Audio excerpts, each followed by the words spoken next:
Made simple YouTube चॅनलमध्ये तुमच्या सर्वांचं स्वागत.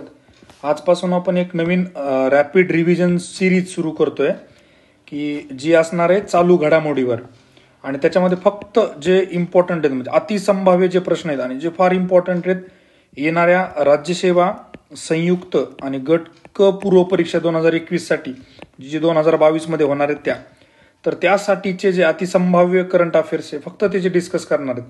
तर आजचा जो विषय आहे तो आहे पर्यावरण. म्हणजे पर्यावरणामधले जेवढे महत्वाचे अतिसंभाव्य येणारे प्रश्न असू शकतात त्यावरची एक थोडीशी चर्चा आपण करणार आहोत. आणि याचा उद्देश काय बघा, रॅपिड रिव्हिजन करण्याचा की सगळ्यांचा अभ्यास झालाय, सर्वांचं करंट वाचून झालंय, पण त्यात ज्या लोकांचं राहिलंय म्हणजे जॉब करत होते किंवा काय करत होते आणि फार झालंच नाही, काहीच केलं नाही, आता वेळ पण नाहीये, तर त्या लोकांसाठी खास करून हे आहे. आणि ज्या लोकांनी ऑलरेडी वाचलंय तर त्यांची एक रिव्हिजन पण होऊन जाईल. राईट, म्हणजे वाचलं असेल तर काही नुकसान होणार नाही, रिव्हिजन होऊन जाईल. राईट. आणि दुसरी महत्वाची गोष्ट म्हणजे काय की मला जे ऑब्झर्व की फिअर ऑफ मिसिंग आउट नावाचा प्रकार असतो एक. फिअर ऑफ मिसिंग आउट म्हणजे काय करतात, जे चालू घडामोडीचे जेवढे काही पुस्तकं आहेत सगळे ते काय करतात, जेवढं काय करंट अफेअर्समध्ये येतं सगळं ते करंट अफेअर्सच्या मॅगझिनमध्ये ऍड करतात. आणि मग काय होतं, आपण सगळं वाचत बसतो आणि जे महत्वाचं आहे त्याच्यावरचा फोकस कमी होतो. म्हणजे fear of missing out actually त्यांची काही चुकी नाही. प्रत्येकाला असं वाटतं की आपलं जे पुस्तक आहे त्यातूनच परीक्षेमध्ये आलं पाहिजे, त्यामुळे ते प्रत्येक गोष्ट ऍड करतात. पण प्रत्येकच गोष्ट महत्वाची असते का नाही. तर मला पर्सनली जे काही महत्वाचं वाटलं या विषयामध्ये ते मी इथे इन्क्लूड करायचा प्रयत्न केलाय. याच्यानंतर तुम्ही एक काय करू शकता की आपल्या युट्यूबच्या कमेंटमध्ये यूट्यूब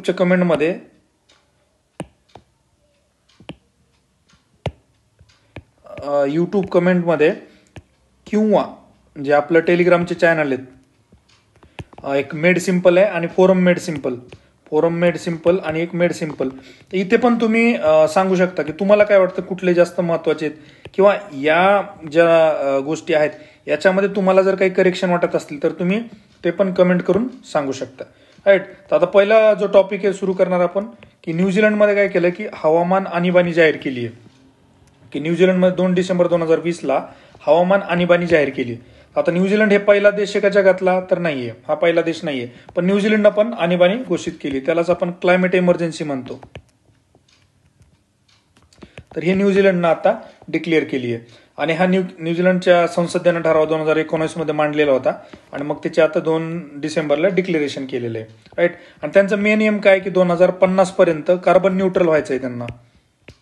कार्बन न्यूट्रल कंट्री न्यूझीलंडला व्हायचंय, त्यासाठी त्यांनी क्लायमेट इमर्जन्सी डिक्लेअर केली आहे. आता क्लायमेट इमर्जन्सी डिक्लेअर करण्याचा थोडंसं हिस्ट्री जर आपण बघितली तर 5 डिसेंबर 2016 सर्वप्रथम ऑस्ट्रेलियानं डिक्लेअर केली होती. ऑस्ट्रेलियानं काय केलं होतं, क्लायमेट इमर्जन्सी डिक्लेअर केली होती ऑस्ट्रेलियामध्ये ठराविक शहरासाठी, म्हणजे डर्बन असेल किंवा मेलबर्न असेल, तिथे त्यांनी केली होती. पण जर देश जर म्हणलं पहिलं तर पहिला देश आहे ब्रिटन. ब्रिटननं काय केलं होतं की मे 2019 मध्ये यांनी पहिली डिक्लेअर केली होती. तर जगातला पहिला देश जो आहे तो आहे ब्रिटन. मग याच्यानंतर कोणी केलं तर आयर्लंडने केलं. मग त्याच्यानंतर भरपूर आहे बघा, एक जपान पण आहे, मग फ्रान्स आहे, मग कॅनडा आहे आणि आता न्यूझीलंड. म्हणजे असे भरपूर देश आहेत की ज्यांनी क्लायमेट इमर्जन्सी डिक्लेअर केलेली आहे. तात्पुरत्या स्वरूपामध्ये सर्वप्रथम करण्याचा जो मान आहे तो ऑस्ट्रेलियामधले मेलबर्न आणि डर्बन आहे, पण देश जर म्हणाल पहिला तर तो ब्रिटन आहे, नंतर आयर्लंड आहे. राईट. एवढंच फक्त लक्षात ठेवा याच्या बाबतीमध्ये. त्याच्यानंतर दुसरी जी महत्वाची मला जी वाटते की उत्तराखंडमध्ये मॉस गार्डन, की हे भारतातलं पहिलंच आहे, भारतातील पहिलेच मॉस गार्डन आहे. मॉस म्हणजे आपण सायन्समध्ये बघितलं असेल बघा, ब्रायोफाइट्स वगैरे, तर ते मॉस आहे. तर मॉसमध्ये मग ते ब्रायोफाइट्स पण असणार आहे. तर हे उत्तराखंडमध्ये पहिलं मॉस गार्डन सुरू केलंय. त्याच्यानंतर 5 डिसेंबर सगळ्यांना माहिती आहे की जागतिक मृदा दिन आहे, एवढं लक्षात ठेवा फक्त. त्याच्यानंतर आणखीन उत्तराखंडमधली युके मधली आणखी एक न्यूज आहे की युके मध्ये काय केलेलं आहे की वायू प्रदूषणामुळे जगातील पहिला मृत्यू झालेला आहे. म्हणजे युनायटेड किंगडम, युके ज्याला आपण इंग्लंड म्हणतो, इंग्लंडमध्ये वायू प्रदूषणामुळे जगातील पहिला मृत्यू झालाय. त्या मुलीचं नाव 9 वर्षाची मुलगी आहे, त्याचं नाव आहे इला अडू किसीडेब्रा नावाची मुलगी आहे. तर तिचा 2013 मध्ये ऍक्च्युली डेथ झाली होती, पण आता जे रिसेंट त्यांनी काय म्हटले की ती जी डेथ झाली 2013 मध्ये तर ती वायू प्रदूषणामुळे झालेली होती, एअर पोल्युशनमुळे. तर ते कुठलं देश आहे, तो इंग्लंड आहे, UK, युनायटेड किंगडम, राईट. त्याच्यानंतरची बघा महत्वाची एक बातमी आहे, क्लायमेट चेंज परफॉर्मन्स इंडेक्स 2020चा, जे की जर्मन वॉच देत असतं. जर्मन वॉच ही संस्था देते क्लायमेट चेंज परफॉर्मन्स इंडेक्स 2020चा. त्याच्यामध्ये इंडियाचा रँक 10 आलेला आहे, राईट. इंडियाचा रँक किती आहे? 10. हे लक्षात ठेवा. आता याच्यामध्ये काय काय परफॉर्मन्समध्ये त्यांनी सांगितलंय. पहिली गोष्ट ही सांगितली की 2015 जे पॅरिस अग्रीमेंट झालंय आपलं, तर ते पूर्ण करण्याच्या वाटचाल करणारा एकही देश नाहीये की ज्यानं 2015च्या पॅरिस कराराचे पालन करेल इतपत त्याची कामगिरी आहे, असा एक पण देश नाहीये, राईट. आता भारताला काय झालंय, 100 पैकी 63.8 गुण मिळालेत भारताला. भारताचा जो 10 रँक आहे त्याच्यामध्ये भारताला क्लायमेट चेंज परफॉर्मन्स इंडेक्समध्ये 63.8 एवढे गुण मिळालेत 100 पैकी, राईट. आणि भारत किती 10व्या क्रमांकावर आहे. आणि भारत हा सलग दुसऱ्यांदा सेकंड टाइम 10व्या रँकला आहे, बरोबर आहे. त्याच्यानंतर 2020ची जनरल आपण जर कामगिरी बघितली विविध देशांची, तर 1 ते 3 ह्या रँकमध्ये एकही देश नाही, म्हणजे 0 देश आहेत, एकही देश नाहीये. डायरेक्ट 4थ्या क्रमांकावर कोण आहे? स्वीडन आहे. 5व्या क्रमांकावर कोण आहे? तर UK, राईट. एवढं लक्षात ठेवा, 4थ्यावर स्वीडन, 5व्यावर UK. आणि पहिल्या 3 मध्ये एकही नाहीये. हा ट्रॅप असू शकतो, MPSC असं स्टेटमेंट टाकू शकते की स्वीडन हा पहिला क्रमांकाचा देश आहे. पहिला नाही, 1 ते 3 मध्ये एकही देश नाहीये, राईट. हे एवढंच, याच्यामध्ये जास्त काही लक्षात ठेवण्याची गरज नाही. त्याच्यानंतर युरोपियन युनियन जे आहे यांनी काय केलंय की 2030 पर्यंत 55% कार्बन इमिशन त्यांना कमी करायचं, म्हणजे कार्बनचं जे उत्सर्जन आहे तर ती 55% घट करायची 2030 पर्यंत त्यांना, राईट. मेन त्यांचं एम काय आहे की 2050 पर्यंत त्यांना 100% म्हणजे कार्बन न्यूट्रल व्हायचंय युरोपियन युनियनला, राईट. पण 2030 पर्यंत मध्यावरती जे काही टार्गेट आहे ते 55 आहे, राईट. एवढं लक्षात ठेवा. आणि हे 55% कुठपासून आहे? 1990ला जेवढं होतं त्याच्या 55% कमी करायचं, आणि 1990ला जेवढं होतं त्याचे 100% कमी करायचं, म्हणजे कार्बन न्यूट्रल व्हायचे त्यांना 2050 मध्ये. ही थोडीशी एक महत्वाची गोष्ट आहे. त्याच्यानंतर बघा, हा एक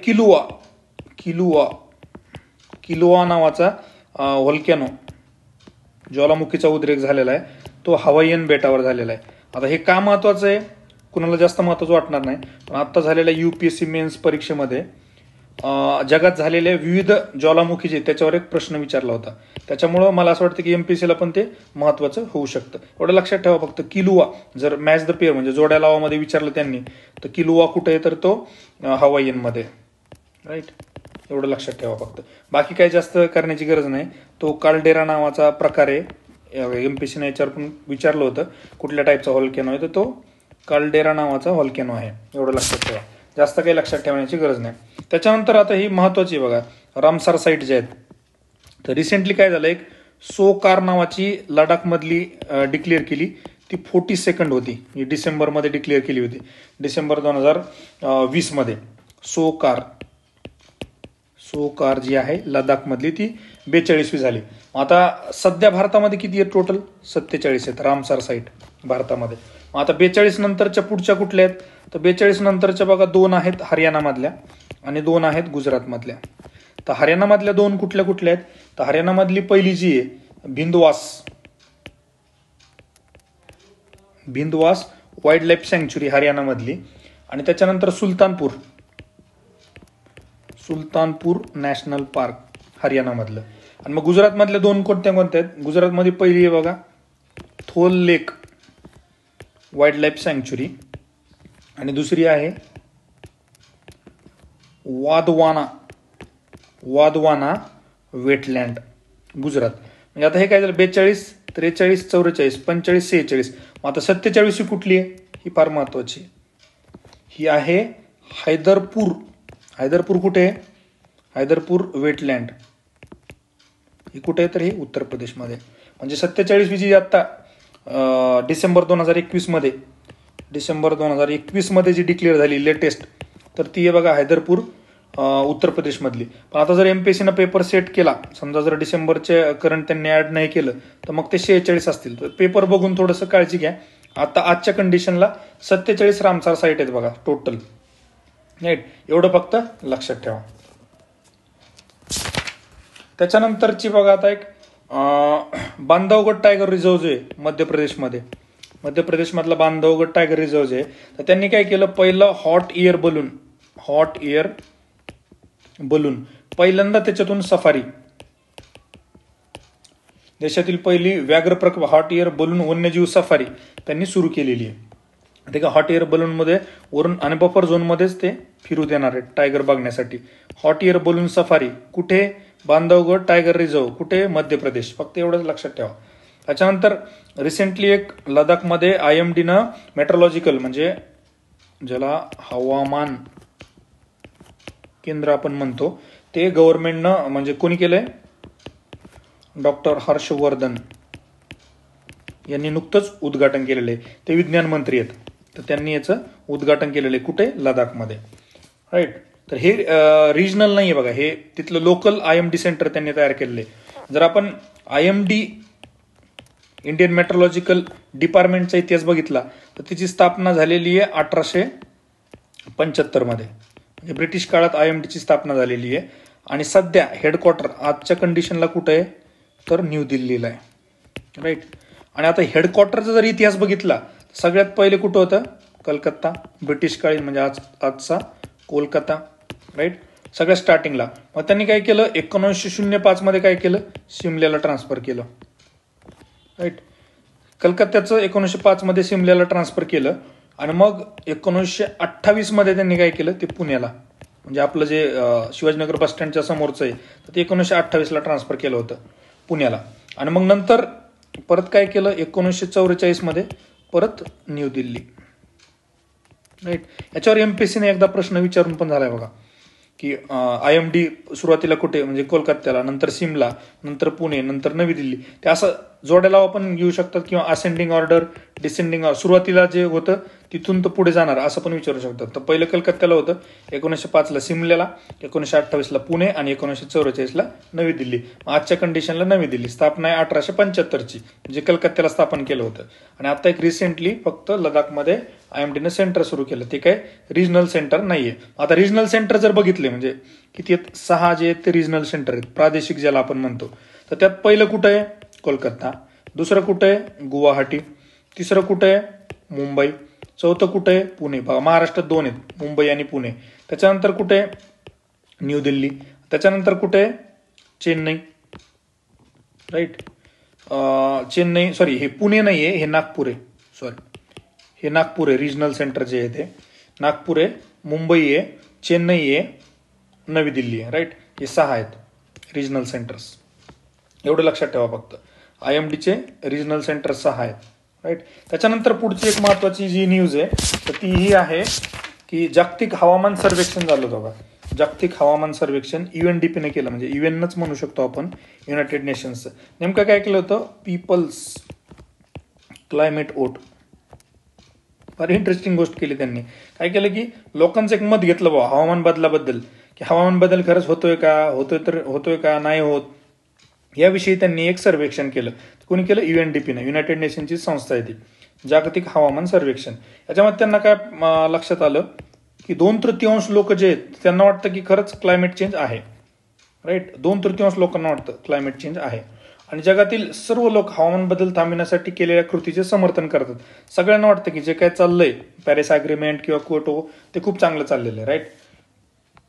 आता याच्यामध्ये 14 ते 18 वयोवर्ष गटातले जे मुलं आहेत त्यांना वाटतं की त्यातल्या 69% लोकांना असं वाटतं की क्लायमेट चेंज होत आहे, राईट. नंतर 60 इयर्स अबो, 60 वर्ष वयोवृद्ध जे लोक आहेत त्यातले 58% लोकांना वाटतं की क्लायमेट चेंज आहे. 14 ते 18 मधले जास्त आहेत, 69 आहेत. 60 वर्षाच्या वरचे 58% लोकांना वाटतं. आता देशाचा जर विचार केला तर अमेरिका काय म्हणते, अमेरिकेमध्ये 65% लोकांना वाटतं की क्लायमेट चेंज आहे. ट्रम्पला वाटत नव्हतं बघा, तरी पण अमेरिकेमध्ये 65% लोकांना वाटतं. आता ऑस्ट्रेलियामध्ये किती टक्के लोकांना वाटतं, 71% लोकांना. ऑस्ट्रेलियामध्ये खूप साऱ्या आग लागतात, ज्या रिसेंटली फायर वगैरे झाल्या होत्या फॉरेस्टचा, त्यामुळे तिथल्या लोकांना वाटतं की 71% लोकांना वाटतं की क्लायमेट चेंज आहे. आता त्याच्यानंतर रशियामध्ये जर बघितलं आपण, तर रशियामध्ये 51%. रशियामध्ये कमी लोकांना वाटतं क्लायमेट चेंज आहे म्हणून. सगळ्यात जास्त जर या 3-4 लोकांमध्ये बघितलं तर ऑस्ट्रेलिया 71%, अमेरिका 65%, रशिया 51%. आणि हे 2/3 लोकांना वाटतं क्लायमेट चेंज आहे. 14 ते 18 वयातले 69%, 60 वर्ष आणि त्यातील 58%. स्टेटमेंट टाकू शकते एमपीएससी, त्याच्यामुळे हे थोडंसं महत्वाचं वाटतं. राईट. त्याच्यानंतर दुसरी एक बात, चेन्नईमध्ये सगळ्यात महत्वाची नाही ती, पण एक आहे की कुठली की wetland centre for wetland conservation and management नावाची संस्था स्थापन केली. Centre for wetland conservation and management ही कुठं चालू केली आहे, तर ही चेन्नईमध्ये तमिळनाडू, चेन्नई. राईट. रिसेंटली चालू केलेली आहे. आणि आपल्याला सगळ्याला माहिती आहे 2 फेब्रुवारी काय आहे, wetland day, international wetland day 2 फेब्रुवारी. फक्त एवढं लक्षात ठेवा, जे नवीन centre for wetland conservation and management आहे तर ते चेन्नईला चालू केलं. याच्यापेक्षा जास्त काही याच्यामध्ये महत्वाचं नाही. त्याच्यानंतर हे का महत्वाचं आहे, आता एक फार महत्वाची आहे, हैदराबादला जगातील वृक्ष शहर म्हणून डिक्लेअर केलंय 2020चं 2020चं जगातील वृक्ष शहर हैदराबादला डिक्लेअर केलेलं आहे. तर हे का महत्वाचं आहे, युपीएससी प्रिलिम्समध्ये याच्यावर प्रश्न विचारला होता. युपीएससी प्रिलिम्समध्ये विचारला होता म्हणजे एमपीएससी मध्ये विचारण्याचे चान्सेस भरपूर आहेत. तर हैदराबादला हा कुणी दिलाय, युनायटेड नेशनची जी फाओ आपली माहिती संघटना ती आहे, आणि दुसरं आहे आर्बोर डे फाउंडेशन, ही एक NGO आहे. या दोघांनी मिळून हा डिक्लेअर केलं की हैदराबाद जगातील वृक्ष शहर आहे. आणि हैदराबाद हे भारतातील एकमेव असं शहर आहे ज्या भारतातल्या शहराला जागतिक वृक्ष शहर म्हणून हा अवॉर्ड मिळालेला आहे. राईट. फक्त एवढं लक्षात ठेवा, ही NGO आर्बोर, फाओ आणि आर्बोर डे फाउंडेशन ह्या दोघांनी मिळून हैदराबादला दिलेला आहे. राईट. त्याच्यानंतर जस्ट विचारलंच हुकून चुकून, तर अटल पर्यावरण भवन नावाचं भवन लक्षद्वीपमध्ये सुरू केलंय, आणि ते आपल्या महाराष्ट्रातले जे केंद्रीय मंत्री आहेत, कोण, प्रकाश जावडेकर, त्यांनी केलेलं आहे. प्रकाश जावडेकर यांनी त्याचं उद्घाटन केलंय. बस एवढं लक्षात ठेवा, 19 फेब्रुवारी 2021ला अटल पर्यावरण भवन लक्षद्वीपमध्ये. जास्त काही फार महत्वाचं नाही. त्याच्यानंतर 3 मार्च, सांगा कुठला डे आहे, 3 मार्च आहे जागतिक वन्यजीव दिन, म्हणजे त्याला काय म्हणतो, world wild life day, world wild life, जागतिक वन्यजीव दिन 3 मार्च. त्याच्यानंतर संगाय वोल्कॅनो, हे महत्वाचं आहे बघा. मी जे म्हणलं युपीएससी मेन्सला त्यांनी जो प्रश्न विचारलाय, आता रिसेंटली झालेले ठिकठिकाणचे वोल्कॅनो, तर त्यातला हा संगाय वोल्कॅनो, तर मराठीमध्ये आपण सांगे पण म्हणू शकतो, सांगे व्होल्कॅनो, तो हा आहे इक्वेडोर मधला. इक्वेडोरमध्ये रिसेंटली हा व्होल्कॅनो इरप्ट झाला होता. त्याच्यानंतर बघा सरस्वती नावाची जी रिव्हर आहे, सरस्वती नदी जी आहे, तर त्याच्या स्टडीसाठी एक पुनर्रचना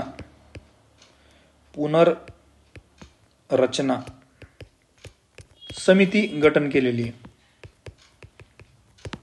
आधीची जी होती ती 2017 स्थापन केली होती आणि 2019 मध्ये ती संपली. राईट. आता त्याच्यानंतर परत एक त्यांनी समिती स्थापन केली आहे, आणि त्या समितीचा अध्यक्ष जो आहे, तो अध्यक्ष आहे आपले सांस्कृतिक मंत्री प्रल्हाद सिंग यांच्या अध्यक्षतेखाली सरस्वती रिव्हरच्या स्टडीबद्दल एक नवीन समिती पुनर्रचना समिती स्थापन केलेली आहे. त्याच्यानंतर 21 मार्च, कुठला दिवस आहे, 21 मार्च जागतिक वन दिवस, म्हणजेच काय म्हणतो आपण त्याला, international day of forest, 21 March. त्याच्यानंतर प्रोजेक्ट रिहॅब, का महत्वाचा आहे, प्रोजेक्ट बी नावाचा प्रश्न मला वाटतंय संयुक्त कंबाईन प्रिलिम्स 2019ला विचारला होता, 18 का 19ला विचारला होता प्रोजेक्ट बी. तर प्रोजेक्ट रिहॅब जो आहे ना, तो पण असाच प्रोजेक्ट आहे. रिहॅबचा तर लॉंग फॉर्मच बघू आपण,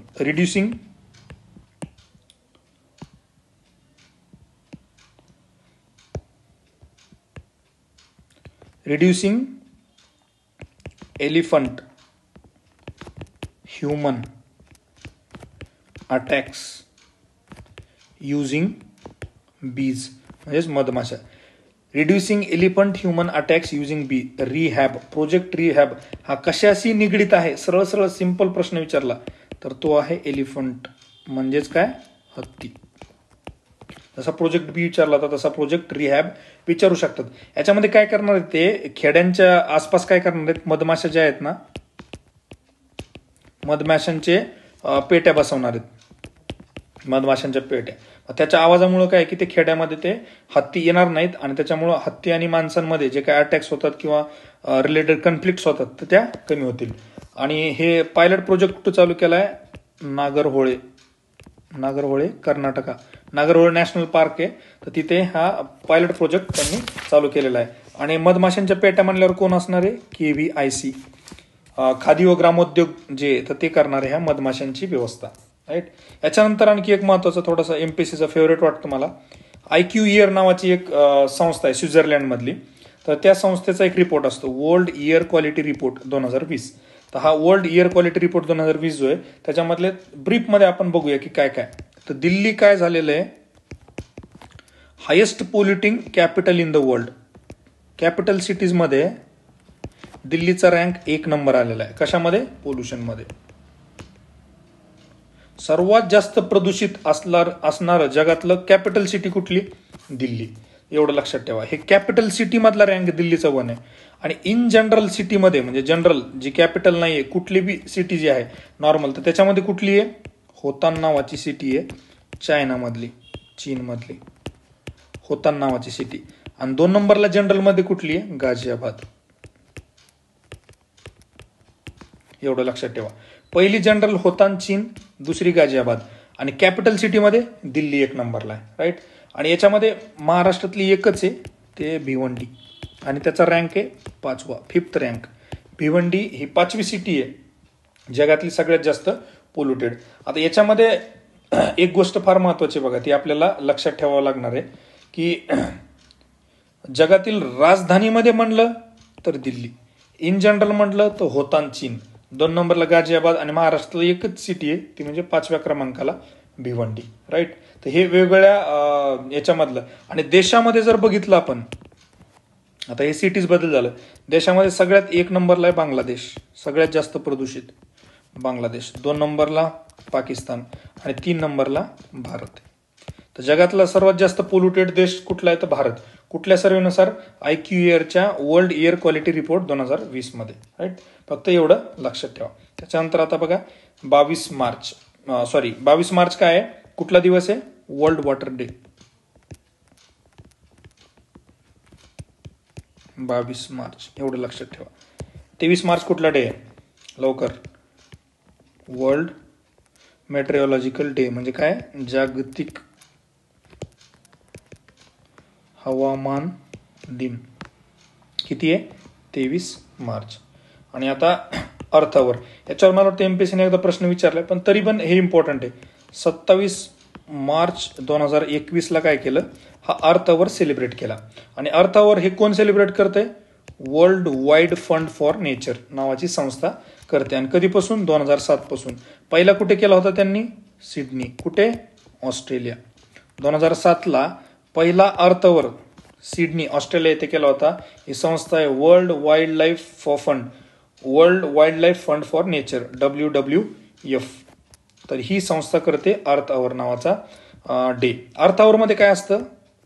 संध्याकाळी 8:30 ते 9:30 या दरम्यान 1 तासासाठी सर्व लाईट जेवढे करता येतील तेवढे लाईट बंद करायचे असतात. राईट. फक्त 1च तासासाठी, वर्षातून एकदाच. आणि यावेळेस झालं तर 27 मार्च 2021 मध्ये. फक्त एवढंच लक्षात ठेवा, बाकी काही जास्त महत्वाचं नाही. त्यानंतर ही एक महत्वाची, हिरण्यकेशी सावंतवाडी. सावंतवाडी कुठे आहे? सिंधुदुर्ग. हिरण्यकेशी सावंतवाडी सिंधुदुर्ग मधली लेटेस्ट काय झालेली आहे ती? Biodiversity heritage site.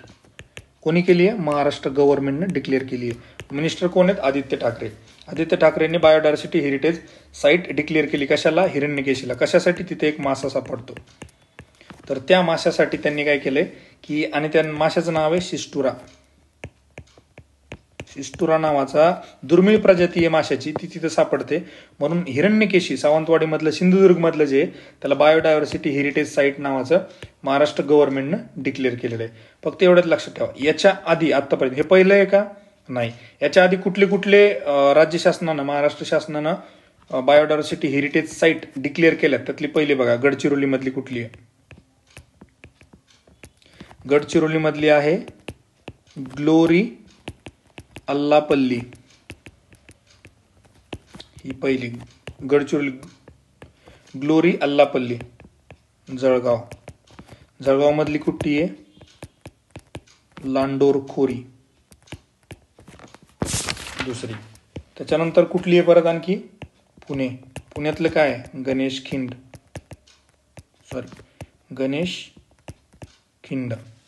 एवढं लक्षात ठेवा. त्याच्यानंतर चौथी कुठली? परत सिंधुदुर्ग. कुठली सिंधुदुर्ग मधली? सिंधुदुर्ग मध्ये पण बंबर्डे इथली काय आहे? मायसिस्टिका स्वॅम्प.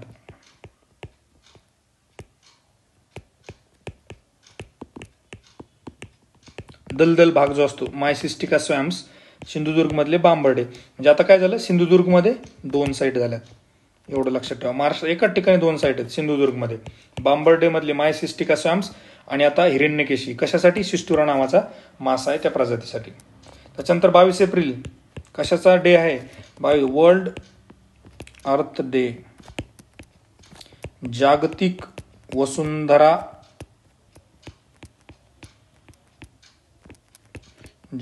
वसुंधरा दिन. राईट सर, हे होतं मला जे वाटलं ते महत्वाचं. कारण काही राहिले गोष्टी, पण व्हिडिओ खूप मोठा होत होता म्हणून मी थोडं कट शॉर्ट केलंय.